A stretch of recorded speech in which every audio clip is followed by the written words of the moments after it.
লক্ষ্মীপুর সদরের ১ নং উত্তর হামসাদি ইউনিয়ন পরিষদের চেয়ারম্যান নজরুল ইসলাম নিজেই তার বাড়ির সামনে খাল দখল করেন।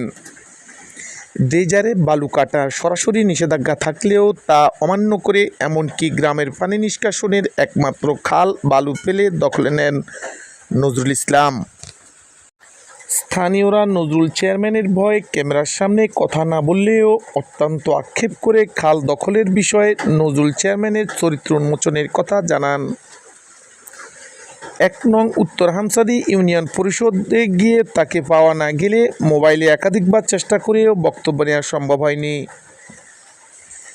জানা গেছে, নজরুল ইসলাম প্রভাবশালী হওয়ায় ত্রিমোহনা এই খাল দখলে ইমারত গড়বেন। সম্পূর্ণরূপে অবৈধ ড্রেজারে হামসাদি ইউনিয়ন জুড়ে বৈধ চেয়ারম্যান কোনো প্রতিকারে এগিয়ে না এসে তিনিও ড্রেজারে মেশিন দিয়ে বালু উত্তোলন করে খাল বিল পুকুর ভরাট করে দখলে নেন। পানি প্রবাহে বাধা হওয়ায় এদিকে বন্যা সৃষ্টি হয়ে গ্রাম ঘরবাড়ি সব পানির নিচে নিমজ্জিত রয়েছে। পানি নিষ্কাশনের বিষয়ে নজরুল ইসলাম চেয়ারম্যানের কোনো দৃষ্টি নেই। তবে উপজেলা নির্বাহী কর্মকর্তা আরিফুর রহমান ব্যবস্থা নেওয়ার